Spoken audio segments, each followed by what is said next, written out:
Welcome, incredible agents and investors from across the country. Today is the last day of February, February 28th, 2019, and this is Mastermind call number 217.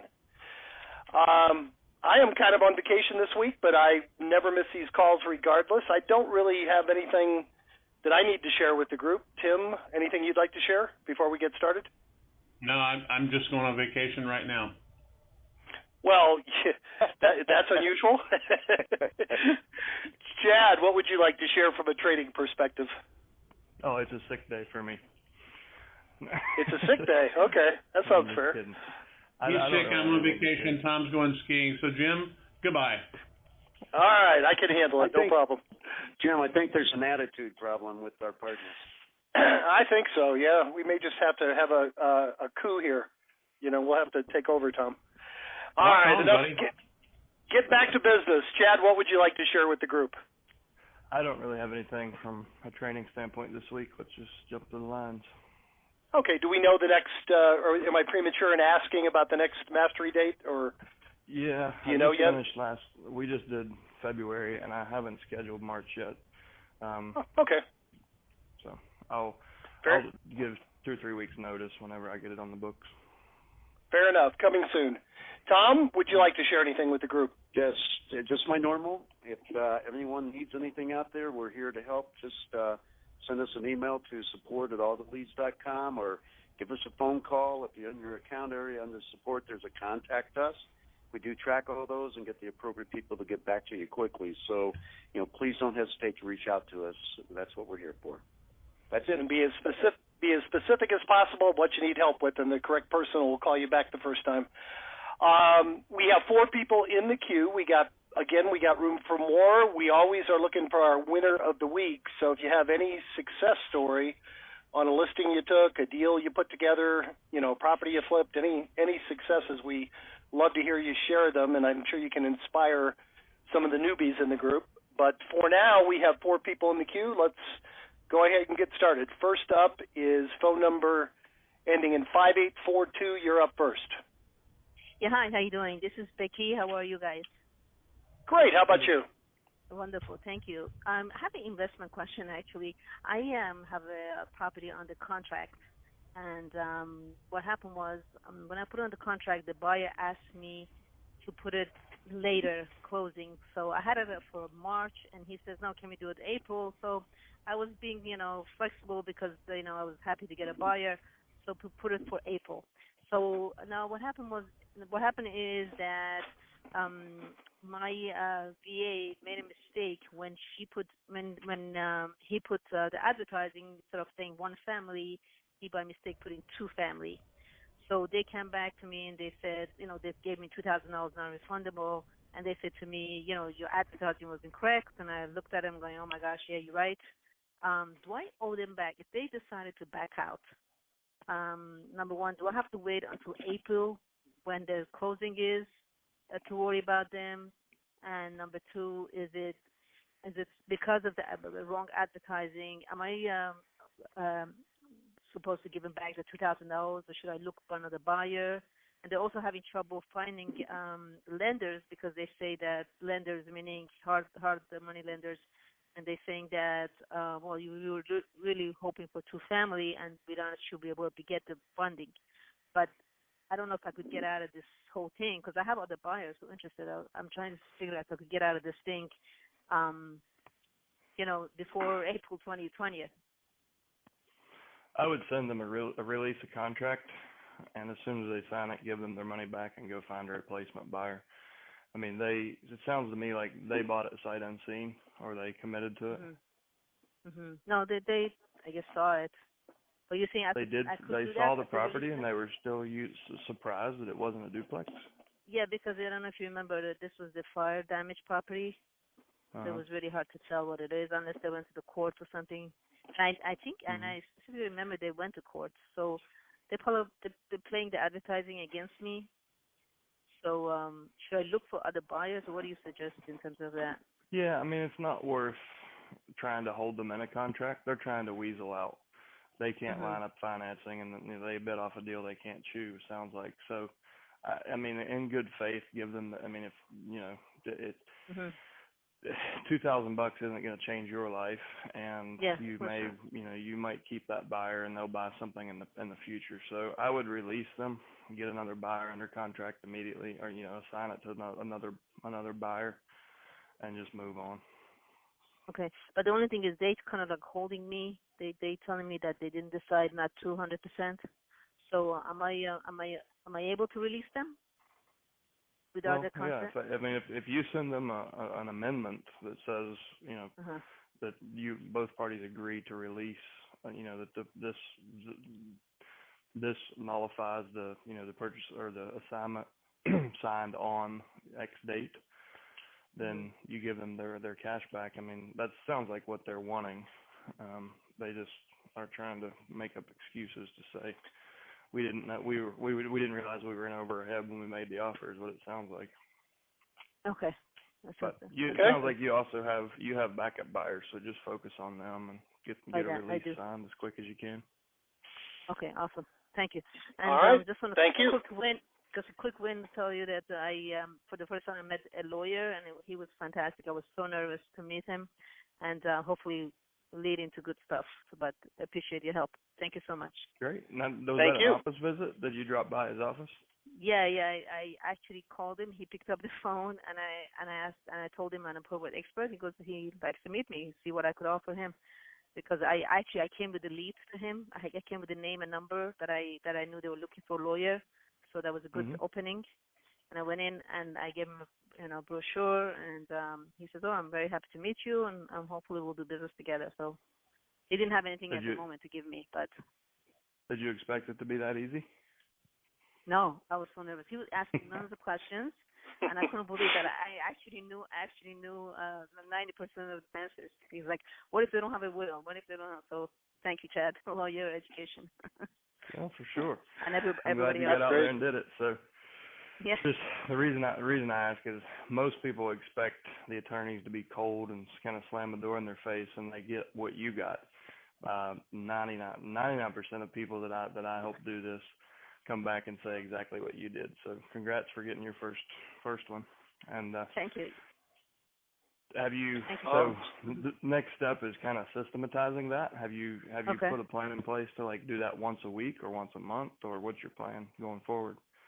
No, but you're right, 100% right. I need to do that. Yeah, for sure. Well, thanks for sharing that. Okay, thank you. Excellent. So much. Bye-bye. All right. Next up is phone number ending in 5014. You're up next. Good afternoon, Mike McFarland in South Texas. Yes, sir.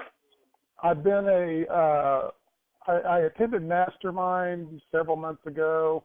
I've been listening to calls off and on, so it's kind of like going to the grocery store and browsing. But I got my first set of leads and my first set of letters mailed out about 10 days to 2 weeks ago, so I've got some phone calls I need to start making, and now that it's real, just asking for pointing me to the right resources, just to make those phone calls as effective as possible. Sure. So, I mean, the best thing you have is if you go to start with, go back to the session 3 recap from where you took mastery, and go back through that. That's where we kind of pull apart the conversation layer by layer and talk about all the little psychology tricks for engagement and building rapport. And then from there, go to our role play archive. And if you go to the main website under the Complete Probate System conference call video archive, you can go through and look by month and by year, or you can just jump in the top right and put in role play, and it'll bring up every role play feature of content on our site. But listen to a few role plays. I think number 39 was the most recent one. But so you've got over 30 hours of role playing you can listen to. And then also in our Facebook group, All the Leads Mastermind, and in our Probate Mastery group, Probate Mastery Alumni, we have people that kind of form their own little role play groups. So it might be 4, 5, 6 people that will role play once or twice a week. So if you want to not practice on with live fire, you jump in there and, you know, ask anyone if you can, you know, see if anyone wants to be a role play partner. But that should, you know, help give you the confidence that you need and know how to structure the conversations before you jump on the phones. Super. Thank you. All right. Excellent. We have 4 more in the queue, guys. We do have room for more, so just hit *6 and then hit 1. Next up is 5660. Phone number ending in 5660. You're up next.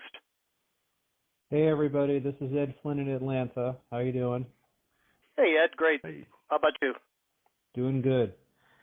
So I'm calling through my first list here, and probably, I don't know, gone through 30 of them or whatever, and I actually outsourced the surviving spouse calls to the call center, and they generated a appointment for me, and the gentleman is interested in selling, so that's good.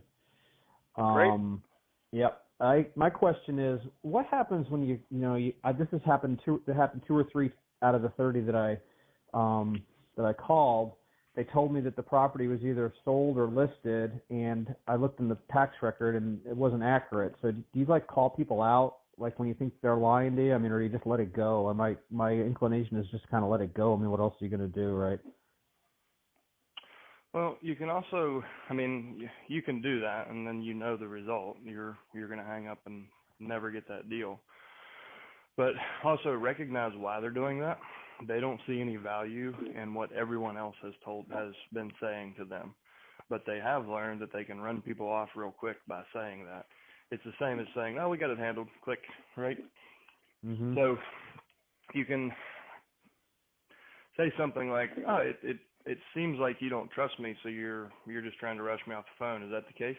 Because if it is, I just want to talk about one thing, and that's making sure you've got proper insurance in place, because 9 out of 10 of my best clients didn't even know that the real estate wasn't insured. And then just be quiet. And you can use, that's kind of an abrupt hook, but it's a, you know, you can say it seems like you're untrusting, but while I've got you, 30 seconds or less, I just want to make sure you're taken care of, and then throw the vacant insurance thing out there. That's usually enough to get a what? Wait, what? What? Yeah, I was thinking about maybe taking the tact of, hey, well, you know, the sale hasn't been recorded, you know, but I guess your way is much better, because it's just like, well, you're just, you know, not even addressing the fact that the property isn't sold directly. You're assuming that, you know, it's kind of like, well, you know, I know kind of thing. Just, hey, right. FYI. And when you do that, you're gonna, especially if they're a little volatile, you're just gonna, you know, you're gonna inflame that. So it's you know, not challenging them and say, I know you're lying to me, but I just want to know you're taken care of, and right. that you can try that, and it'll work at least 50% of the time. You're gonna get hung up on otherwise. They've already figured out what lies to tell to get people off the phone, right? Yep. Okay. Thank you. All right. Excellent. We have 3 more in the queue, guys. Plenty of room for more. We're still looking for our win of the week. Hit *6 and hit 1, and we'll get you in the queue. Next up is phone number ending in 6248. You're up next. Good morning. It's Joyce from Orange County, California. Hey, Joyce. You can tell me something that I can do differently, because I'm calling according to the MIT study, and I am getting mostly don't answers. And because I want to call them back and continue to try to get them, I don't leave a voicemail. I was wondering, is a text a good working way to go, or do you have any other suggestions for me? So are you calling in the morning and the evening, or just morning or just evening? Okay. Have you tried any Saturdays or Sundays? Yeah.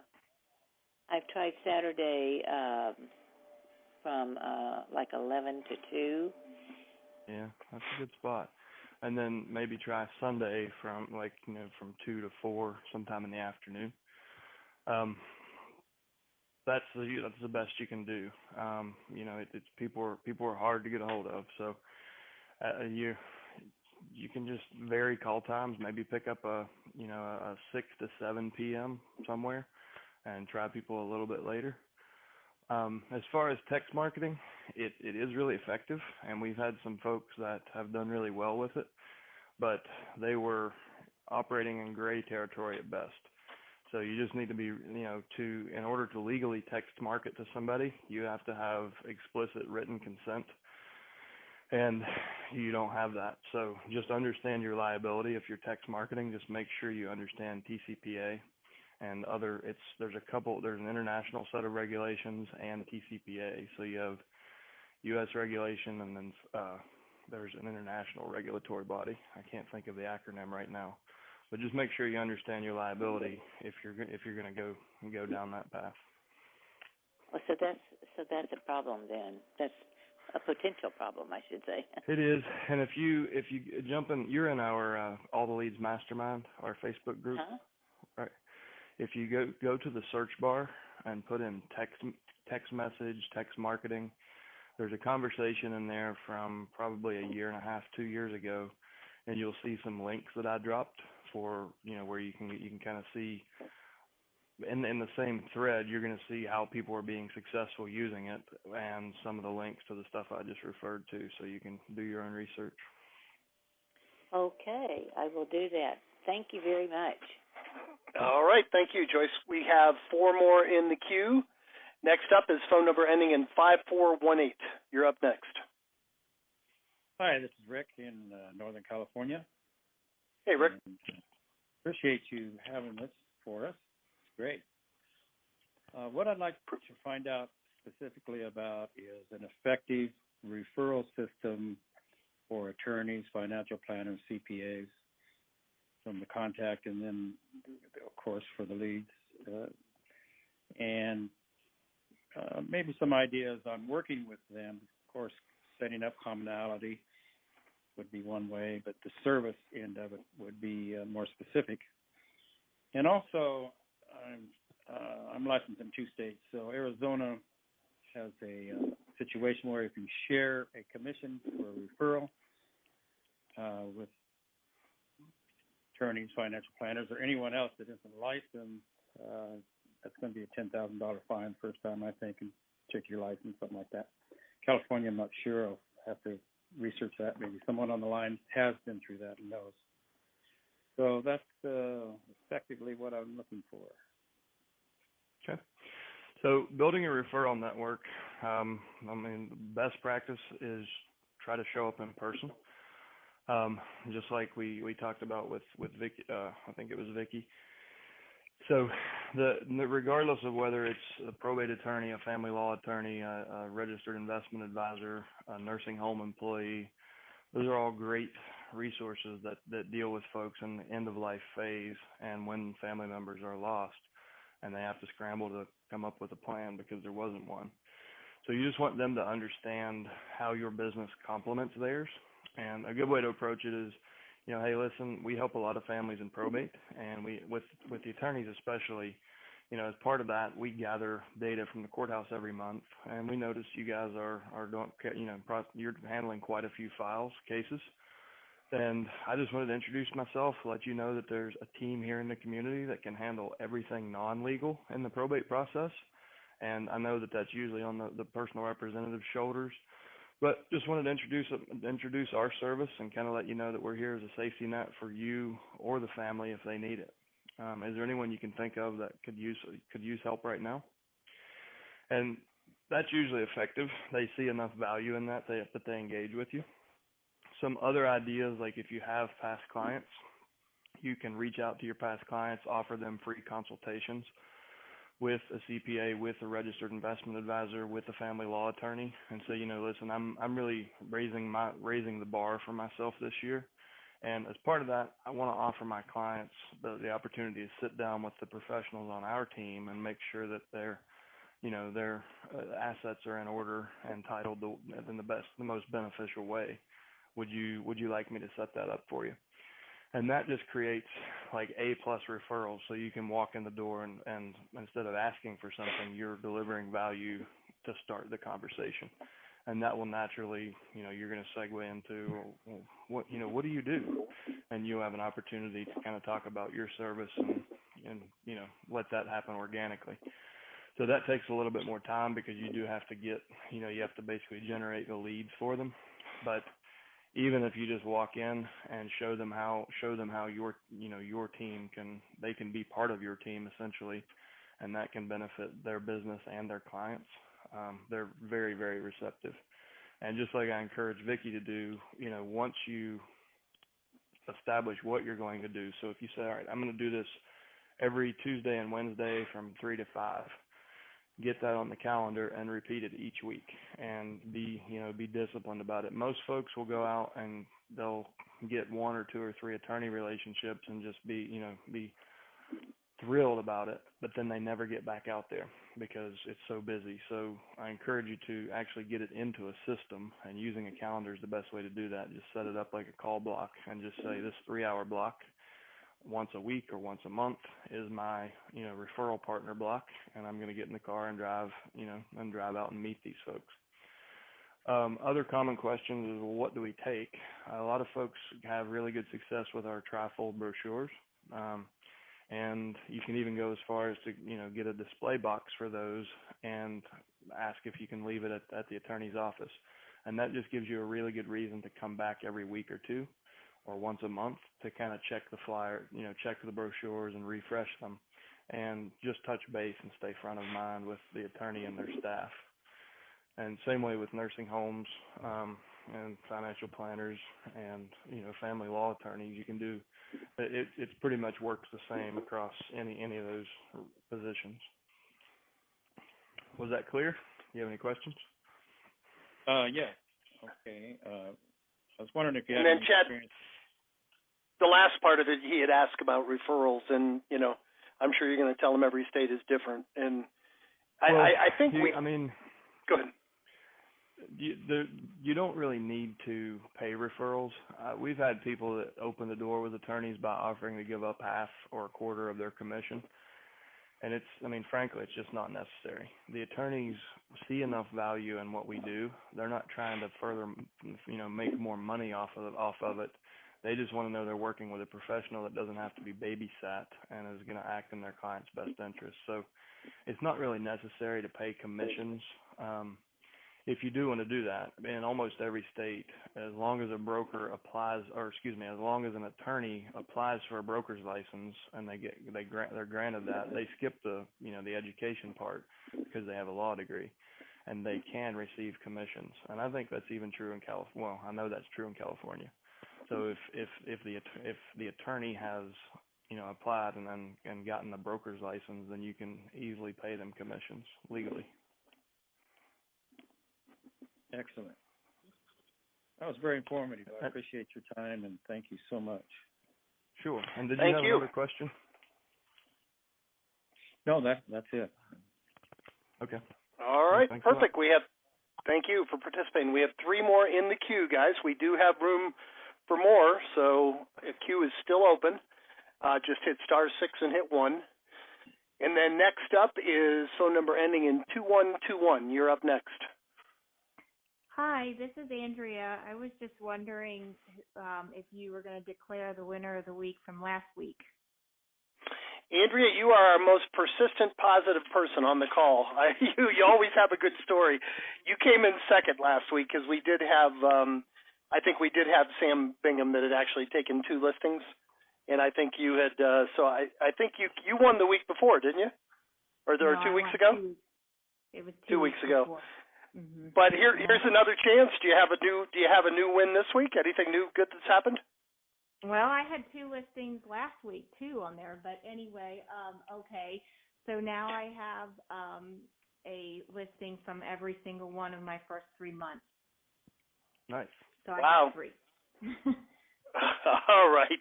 You're not competitive at all, are you? We like that about you. Tell us about the most recent one. Well, it's pretty much the same as all the other 3. Nothing too different. Exactly. Well, did you get it from the mail, from a phone call, and what, or both? from my mailings that I do, and then I follow up, of course, with a phone call. And yes, that was how the point of contact started. Yes. So you sent the letter out. Go ahead. Sorry, Jim. I was just going to ask, of these three, are they all in a similar price range? Is that above or below your median? What kind of properties are you listing? They are well below.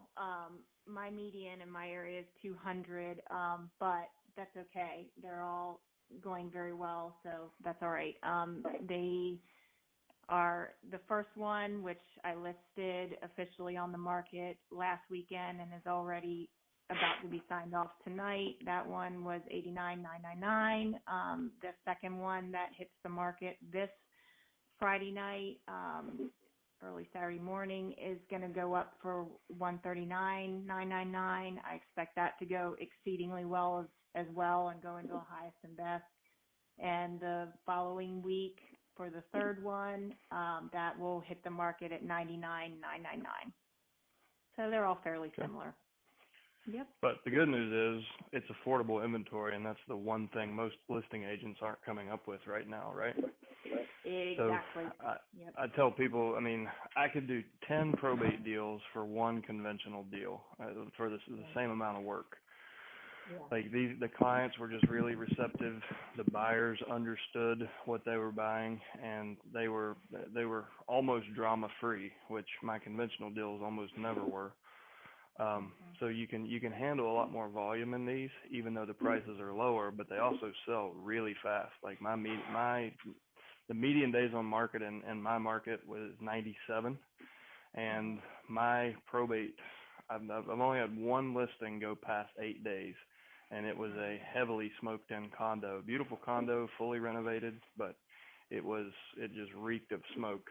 And that's the only one that I've ever had get outside of 8 days, because they are realistic on price, and we usually list low and then get into highest and best and end up selling above market, above what we anticipated.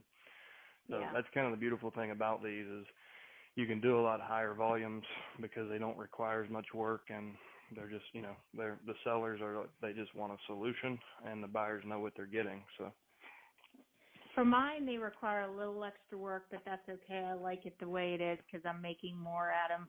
With what I'm offering some additional services as it relates to curb appeal for the home. So I'm getting quite dirty and working really hard physically with some of the things I'm doing, but that's okay. It's part of. You're doing your own staging, or what kind of things Well, are you doing? I am doing power washing. I completely power washed the exterior driveway. I spent 5 hours yesterday power washing a place. I also fix up the flower beds, put mulch in them, cut out flower beds if they need it, whatever is needed so that initial impression and that first initial picture is going to pop. Please tell me you're taking videos of this. No, I do take pictures and post them on Facebook. You need to. Do you have a community? Is there a community college or something, or a college around you? Yeah, there is. Go over there today and go to the art department and tell them you're looking for a video intern, and you need somebody to make a short documentary or commercial of you at your listing, and get footage of you pressure washing and doing the flower beds and things like that. And that's going to play so well. Because you're proud of that, like you're enjoying it, right? Oh, absolutely, because I'm getting more money. I would absolutely add that into my marketing, and talk about it, send pictures of it. You get a video of it. Like families would love that. And it sounds like Andre, are you charging for those extra services or not? Yes, my probate rate is 1% more. Okay. All right. Good. Fair enough. Because we certainly don't expect, we would expect you to have professionals to do that work for you. But if you're being compensated for it and the people are happy, so you charge a little bit higher commission, but you give extraordinary service. Okay. Right. That's interesting. That's all advertised that way too in what I send out, because I have a really nice brochure that I'm sending out, so they know they're getting extra. Wow. Interesting. That's awesome. Good for you. That was a great idea.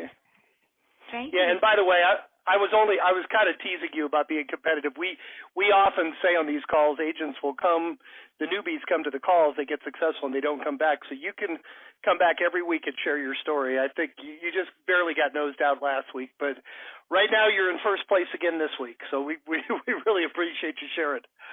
Keep coming back and doing it every week. All right. When will you declare the winner of this week? We usually will call the person after the call, within the 24 hours or so. We all talk about it. We'll let you know. All right. Sounds fair. If you really want to stand out as a candidate, we need some pressure washing done here at the office. Yeah, travel to Florida and do that. Thanks as always for sharing. Next up is phone number ending in 6855. You're up next. Hi, good afternoon. This is Cliff in Fort Lauderdale, Florida. Hey, Cliff. I wanted to let you know, the first month that I subscribed with you folks, I did get a listing and put it on the market, and in 13 days has a contract at $37,500 over asking price, which is 142% of list, with no contingency. No contingencies, no inspections, nothing. All cash. So just waiting for the complicated deal ever, right? Very happy about it, and the clients are very happy about it. So I wanted to let you guys know I was happy. I'm looking forward to doing some more of these. That's great. Did you get that on the phone or by mail, Cliff? Was it inbound or outbound? This was an out-of-state personal representative in another state whose mother had passed away. And so they were quite happy to have. I was able to get low listing authority, which I think is key. Then there was actually over 20 written offers on the property, and in a matter of really less than 2 weeks, finalized the contract. And I would tell people it's if you want to look at the place, come inspect it, you can, but there's no contingencies, all cash only, and there you go. And the proof of funds, it had to come with proof of funds. So we had quite a few qualified offers, and the extra benefit from it was I came up with a list of investors who have cash that were looking to buy. So if I can get another listing in the area, I have a good list to start with. Well, that's great, Cliff. And you just added a second county, I believe, didn't you?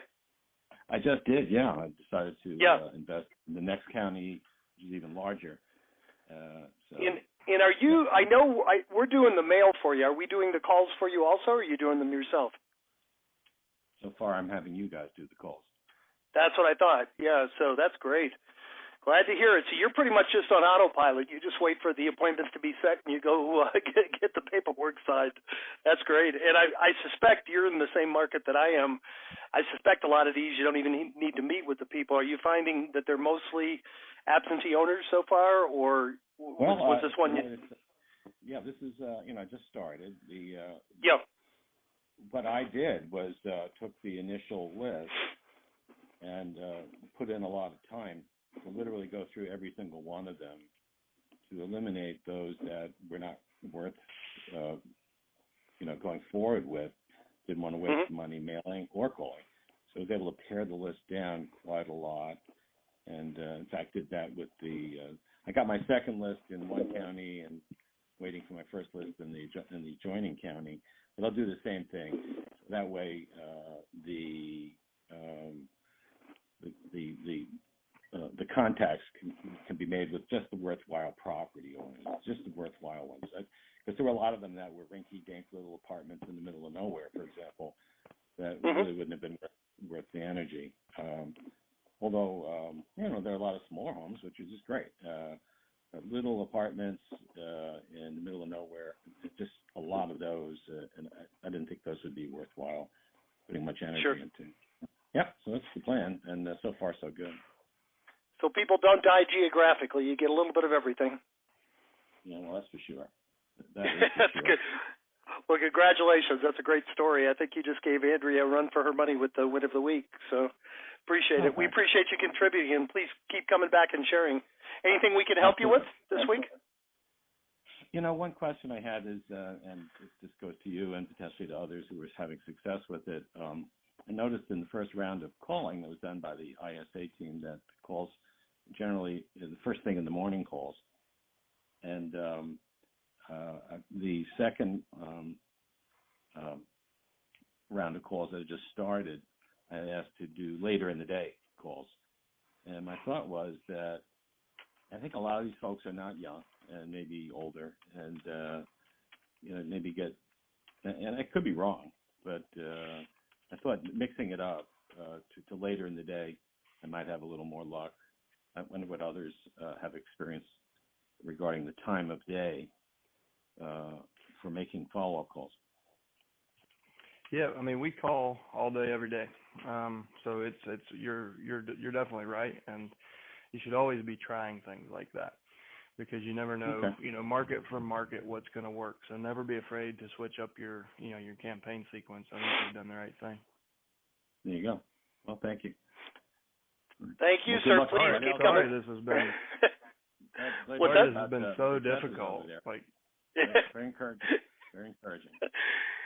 That's awesome. And you're in one of the most competitive markets in the country too, South Florida. You're not the only one sending them letters. You're probably the only one that is aggressively doing both the letters and the calls, and that makes all the difference. So good for you. Congratulations. You're sending a better letter, and you're following the letter up with the call. Well, that's the plan. That's what Jim said to do. So here we go. There you go. Thank you, Cliff. All right. Next up is phone number ending in 5952. You're up next. Hello. Yes, sir. Yes, sir. Hi. This is Serge from. Hi. I have a question. I don't know. It's a little complicated. I have a probate property that's in escrow. The probate is in a trust. But what has happened is that the trustee is suffering from dementia. And according to the terms of the trust, she has a brother. And they were supposed, kind of like, in case the current trustee becomes incapacitated, then a majority decision will appoint a successor trustee. Now, we're in escrow, and the son of the trustee has the power of attorney over the mother, who is the original trustee, who is suffering from dementia. Now, the uncle, who is the other beneficiary, doesn't want to sign giving the son of the trustee the power of succession of trustee. So I was just wondering, I was told that the original trustee is sometimes lucid, okay? That can we just send her the paperwork when she's lucid so that she can sign the paperwork and then we can be done? I don't know if this. First of all, you're right. It is a complicated situation, and one you won't come across again. Chad, any advice? Well, it sounds like she's been determined, like she doesn't have the capacity to sign contracts. That's why she signed a power of attorney.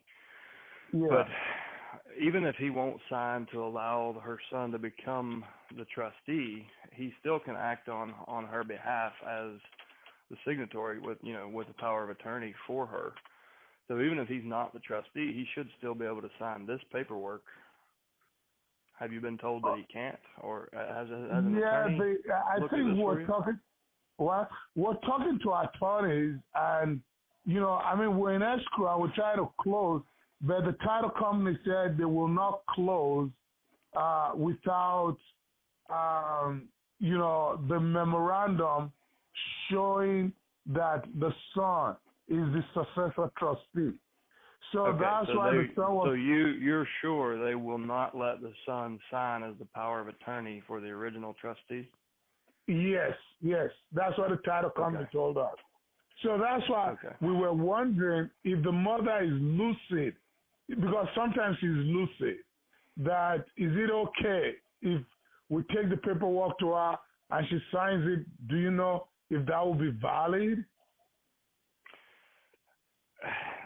That really can only be determined in a courtroom. So okay. I'll say this: if there's any documentation of her having guardianship in your county courthouse, and someone tries to dispute that as a valid contract, the dispute will probably hold up. If there's nothing recording her, showing her as not having the capacity to enter into a contract, and if she truly is lucid, and maybe you can get a doctor's note, get it notarized. I would do it with a notary, so you have a witness and a notarized document, and you could support it probably with a doctor's note. Whoever her, if she's willing to do that, to say that they've assessed her, she seems to be of sound mind and has the capacity to enter into a contract, then it's going to be pretty hard to dispute that if the doctor's giving the endorsement that she does have the capacity. The doctor already said she was, she couldn't retain memory. I mean, there was already something to that effect, So anyway, so my concern, Soji, would be that the gentleman that doesn't want his nephew or whatever the relationship is, the beneficiary, if they really don't want this to close, then they can throw they could really get the whole deal off track by saying, well, we're not making him the trustee, and she doesn't have the capacity, so this was never a valid contract. Yeah. And then you run the risk of your buyer suing the seller, and so I mean, does the beneficiary want to be the trustee? Does he just doesn't? Yeah, but if he becomes a trustee, then we don't know what he's going to do. He might change the rules of the game. Yeah. So is the attorney that formed the trust, are they still in the picture?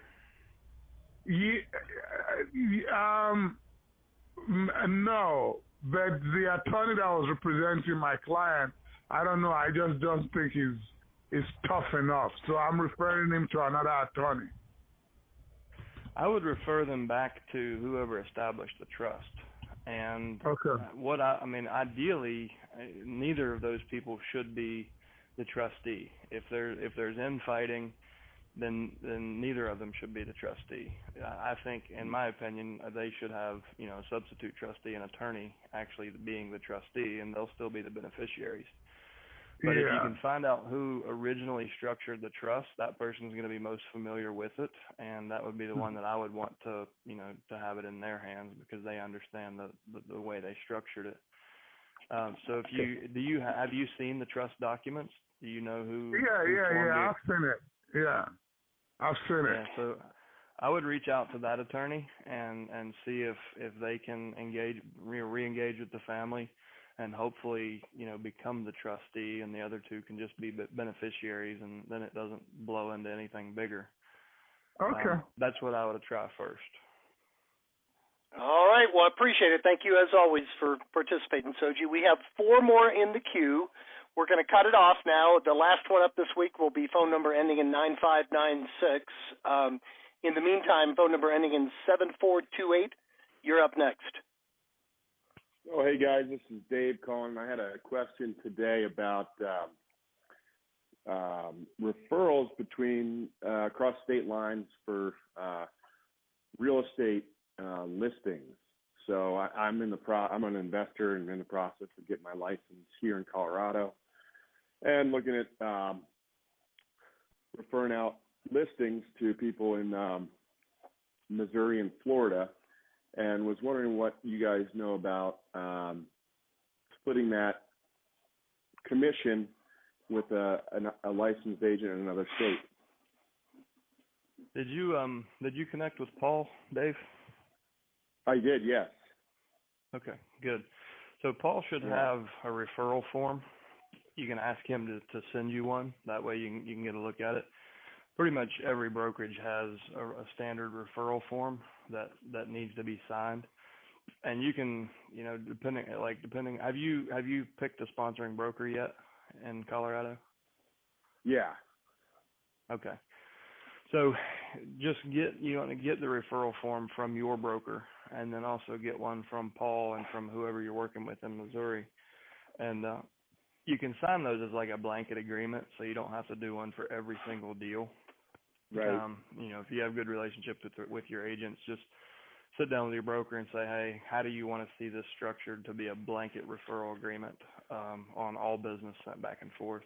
And then you only have to do it one time, and you have that on file.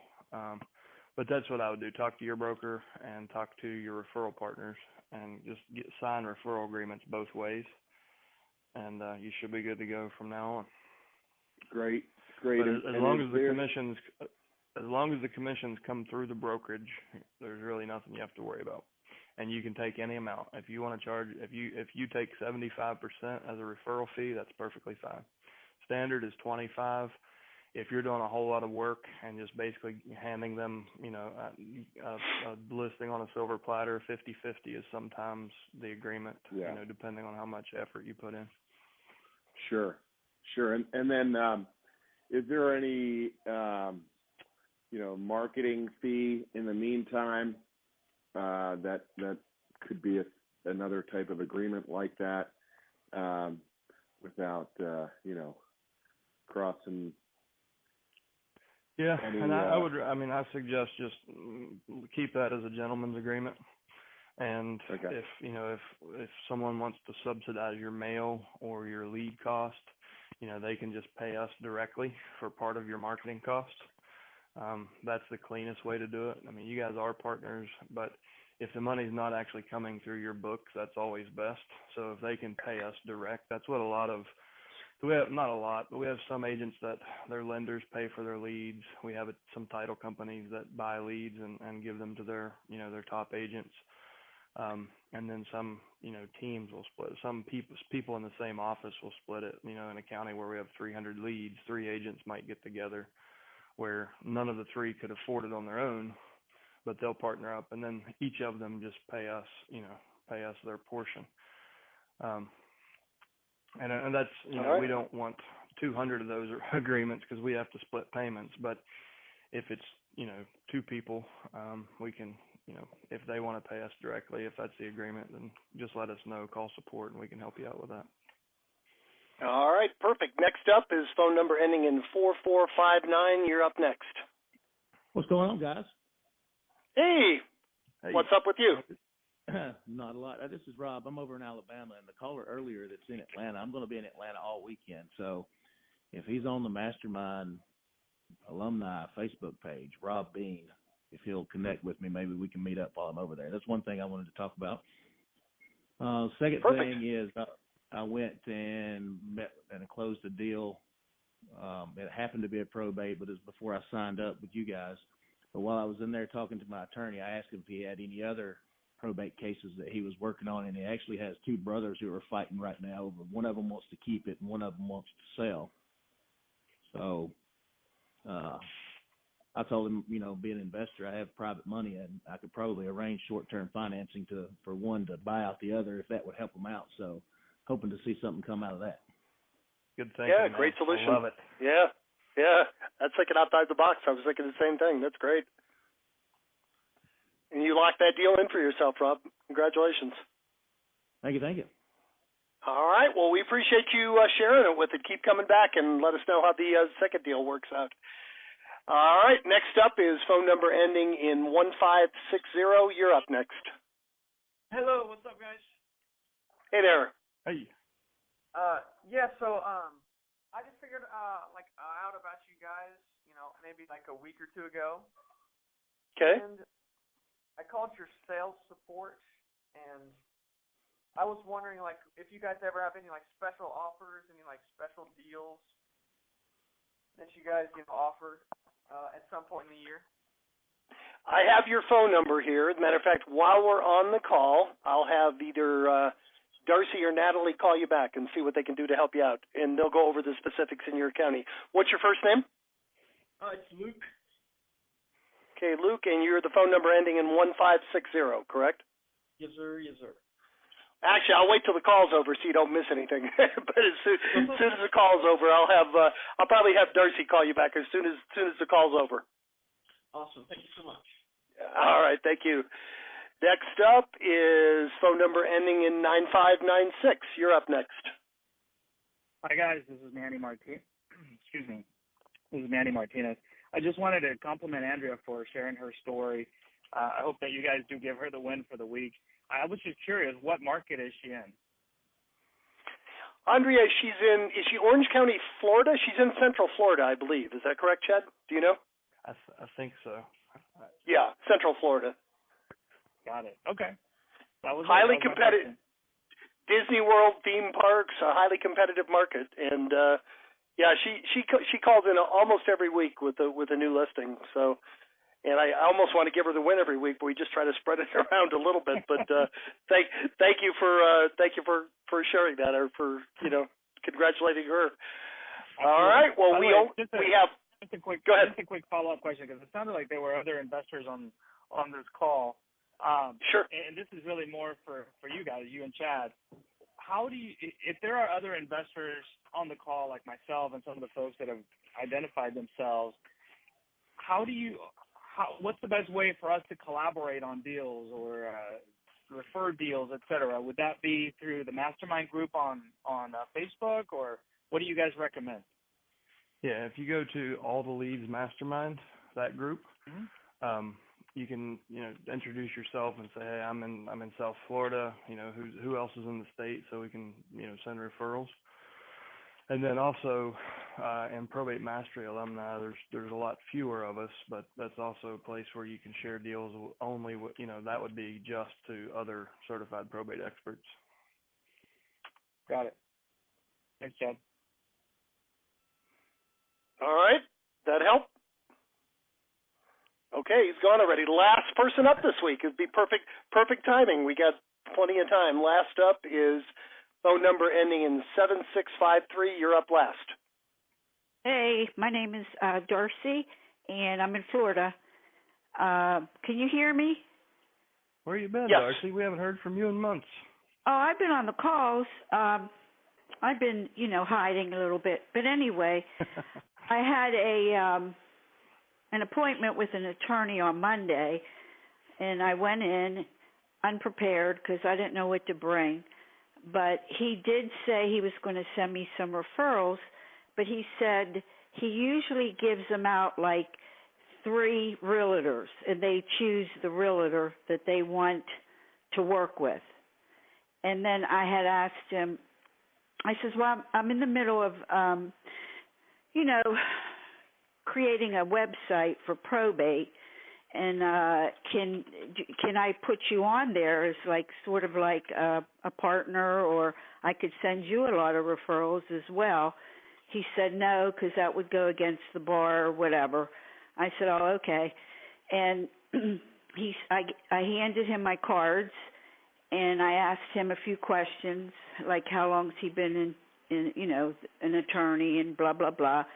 We talked a little bit about wills, and then I gave him some of my information, like how long I've been selling houses, what I do. I love doing probate.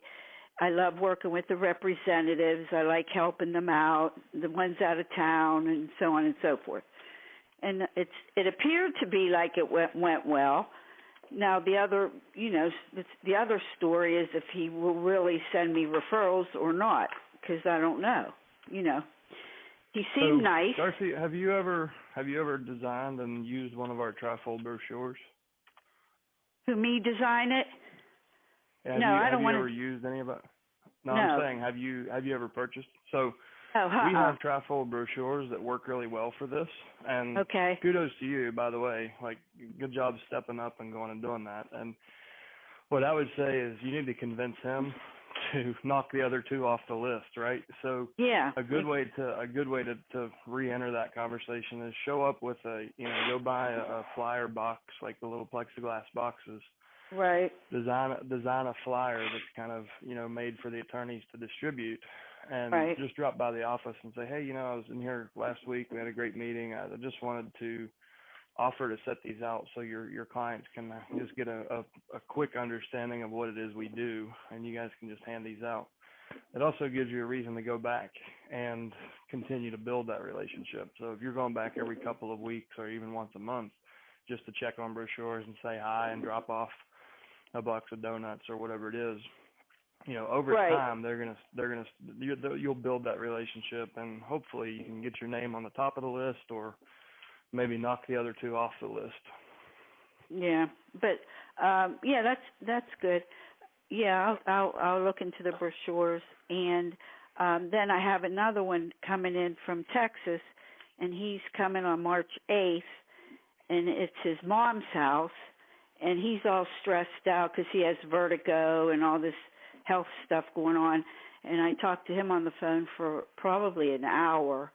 So he did call me back, and he gave me a time when he's going to be in the area for me to meet him at the house.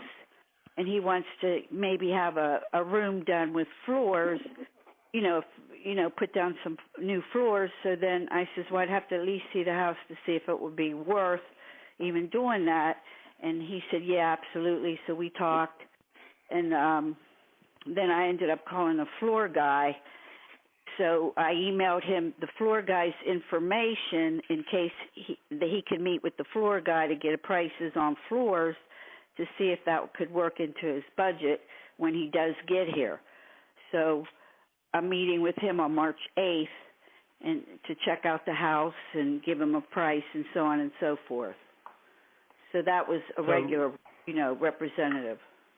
But he's real stressed out because he has this on his mind and all kind of health problems going on, and I kind of feel sorry for him because he's not here, and I know how hard that is to be able, to have to take care of this plus his other stuff.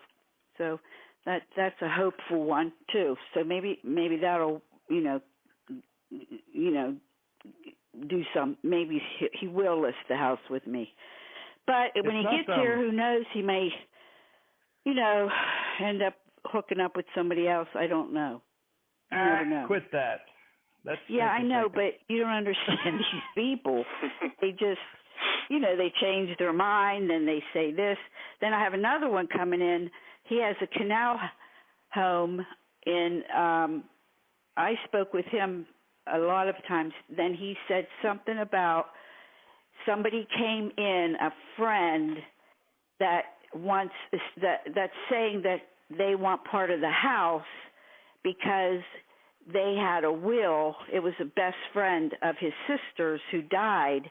The sister died, so now he has to go on he has to do another. I'm not understanding this will thing. And I said, so everything was settled, but somebody else came in and said they are entitled to some of the proceeds from the house. So he has a hearing scheduled for March 8th for that situation. But I didn't say too much because I'm not understanding it myself. I said somebody came in and said they have a will, and he said yeah, and I go, well, do they have a will? And he said no.